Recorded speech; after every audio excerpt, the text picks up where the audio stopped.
Boa noite, meus irmãos.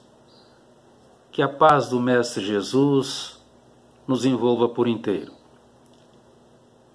Pedindo aos benfeitores espirituais que nos inspirem pensamentos positivos para a compreensão ampliada do tema da noite, nós vamos agradecer a oportunidade e dizer da alegria do reencontro, embora virtual. O tema da noite é Setembro Amarelo. Há mais de 5 décadas, a Federação Espírita Brasileira lança campanhas de valorização da vida, e uma delas é o suicídio, palavra derivada do latim suicedere, matar-se a si mesmo. Ela foi escrita pelo médico inglês Thomas Browne na sua obra A Religião da Medicina, em 1693, em Londres, mas ele colocou o homem assassino de si mesmo. O termo suicídio foi falado pela primeira vez em 1737 pelo botânico francês De Fontaine. E nós vamos então ter que suicídio é, por fim, a própria vida. Pode ser intencionalmente ou pode ser inconscientemente, saindo das paixões desregradas, dos vícios de toda ordem. Encontramos um fato interessante. No ano de 1994, um jovem americano, Mike M., de 17 anos, ele suicidou-se jogando seu carro contra um obstáculo. Os seus familiares e amigos, durante o funeral, distribuíram cartões com fitas amarelas para homenagear o jovem porque tinha um carro com a cor amarela. E nesses cartões encontravam-se escritas mensagens de consolo e solidariedade às pessoas que estivessem enfrentando o mesmo sofrimento. Essa mensagem ganhou o mundo. E o mês de setembro, que sempre era dedicado à prevenção do suicídio, passou a ser denominado amarelo. E desde 2014, o Brasil instituiu o Setembro Amarelo para conscientizar e prevenir contra o suicídio. Inicia pelo Centro de Valorização da Vida. Os voluntários, nós sabemos, oriundos da Federação Espírita do Estado de São Paulo, iniciando nas dependências da sociedade, na federativa, onde havia uma sala e um pequeno telefone. E hoje eles atendem mais de milhões de chamados de todo o Brasil. Depois o Conselho Federal de Medicina, mais adiante a Associação Brasileira de Psiquiatria, encamparam a ideia. Hoje nós temos os municípios, os CAPs, os Centros de Atenção Psicossocial. A Associação Internacional para a Prevenção do Suicídio, então, traz dia 10 de setembro como Dia Mundial de Prevenção para... E o lema, falar é a melhor solução. Nós vamos então rapidamente observar na questão 880 no Livro dos Espíritos uma pergunta de Allan Kardec. Qual o primeiro de todos os direitos naturais do homem? E os construtores da codificação vão dizer o de viver. Então compreendemos a vida de Deus, não nossa, porque visa um propósito superior nos projetos da criação. Então essa prevenção é um dever. Dever este que não pode nem deve ser postergado, considerando-se que esta pandemia, esse é o termo, terrível, que a cada 40 segundos atinge uma pessoa, alcança o índice de 800 mil ao ano pela Organização Mundial de Saúde, ceifando existências preciosas. As estatísticas são assustadoras e estão a exigir providências urgentes. Apesar do século da tecnologia, simultaneamente encontramos o vazio existencial, a indiferença pela vida e a fuga pelo suicídio. Então nós retornamos ao Livro dos Espíritos e encontramos lá a questão 944, onde Allan Kardec muda e reforça a pergunta da 880. Tem o homem o direito de dispor da sua vida física? E eles dizem não. Só a Deus assiste esse direito. Então preservar a vida é dever inalienável da humanidade toda, em especial a vida humana, por ser estágio avançado do processo de iluminação de cada espírito na busca da sua consciência plena. Hoje nós defendemos os animais, defendemos a não violência, a preservação da natureza. Então nós devemos ser mais ainda defensores da vida humana. A humanidade encontra-se numa encruzilhada terrível, sem conseguir achar um rumo digno e certo para que possa sair da situação em que está. O homem tomba no desânimo e na frustração, levando à depressão, depois ao suicídio pelo mau uso do seu livre-arbítrio. A pandemia atual que nos leva ao distanciamento social mostra-nos a urgente volta ao lar, cuja estrutura moral se estiolava com rapidez. Então é preciso reabilitar os ideais que dão sentido espiritual a todos, por constituírem pilares de sustentação e de segurança emocional. Quando o mestre nos falava da fé do tamanho do grão de mostarda, ele pensava nos dias de hoje, onde a nossa crença desaparece mergulhada no materialismo, vivendo então o caos que a todos assusta. As causas são muitas para o suicídio intencional e o inconsciente. Vimos antes paixões desregradas, viciações de toda ordem, vícios de natureza que levam à obsessão, todos desatinos cultivados pela invigilância moral, levando a incontáveis sofrimentos.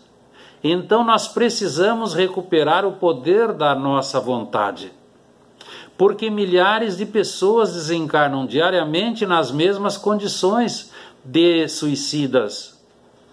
E quase sempre o corpo doente assinala o espírito enfermo.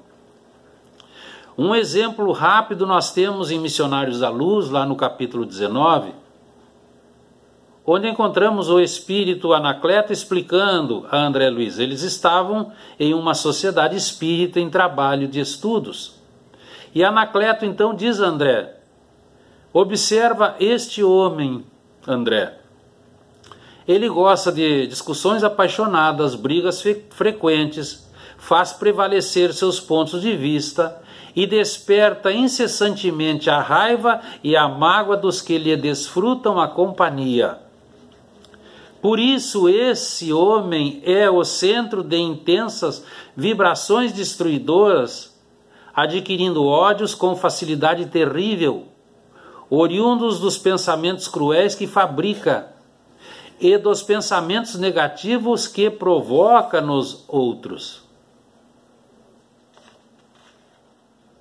Observa agora, André, as graves perturbações e o enorme desequilíbrio que apresenta no baço e no fígado. Ele veio em busca de auxílio, mas não houve a orientação espiritual. Não percebe a perigosa posição que se encontra, podendo desencarnar num acesso de cólera. E nós nos lembramos do mestre quando ele dizia: vigiai, orai.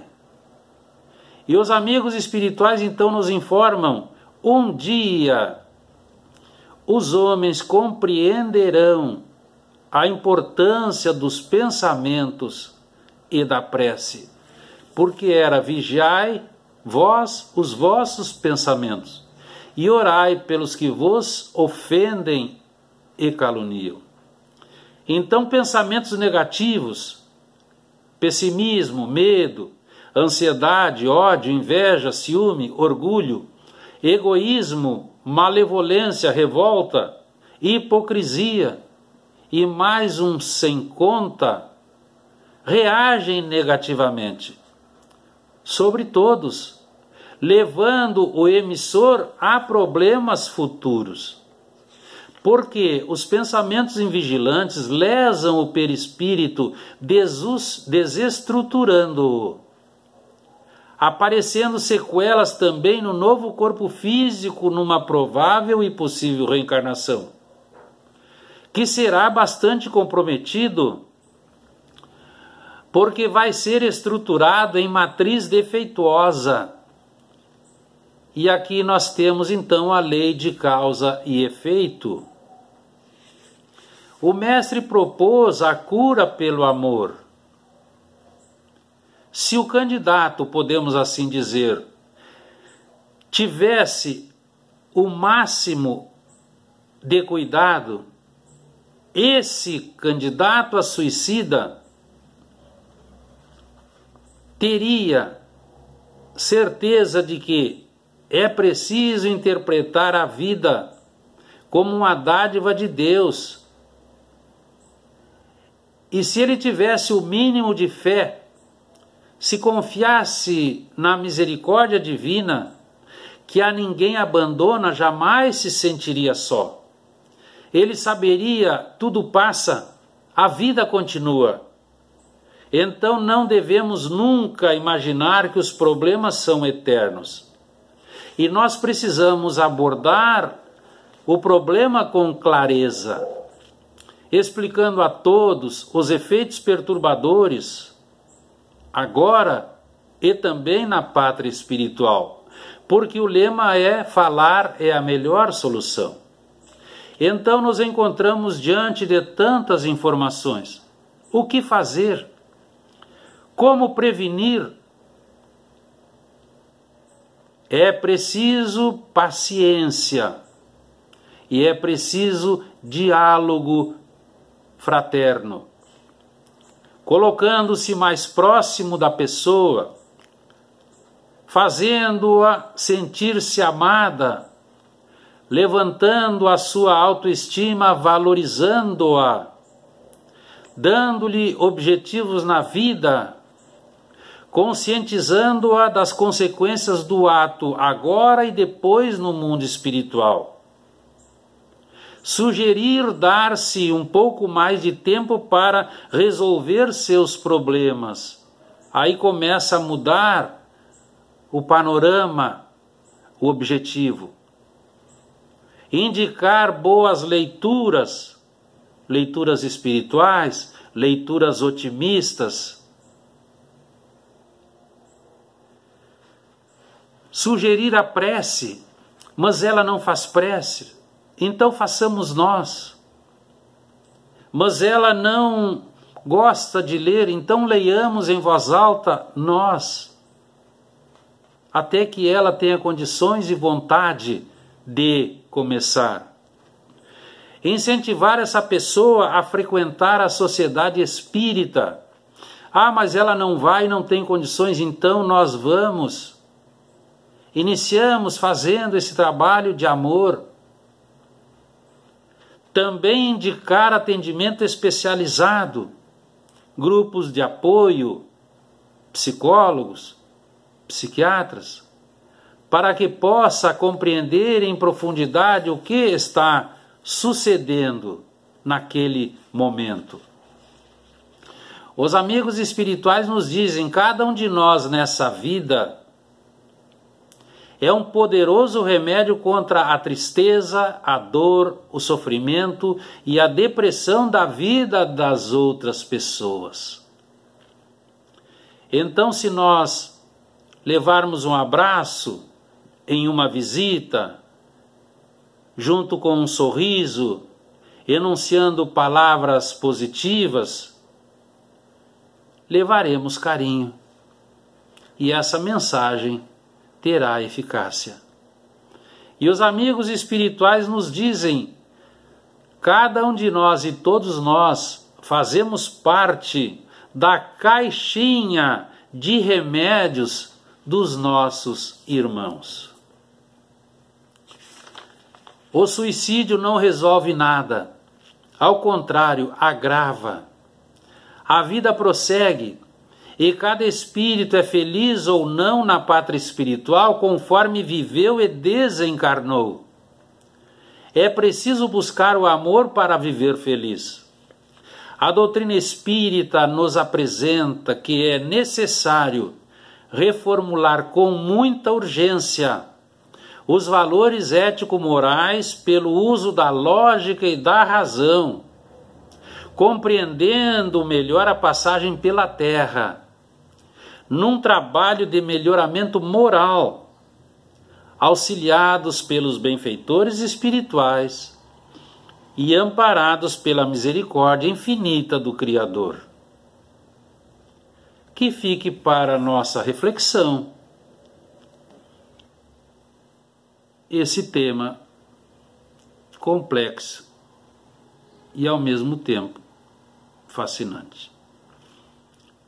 Muito obrigado e muita paz a todos nós.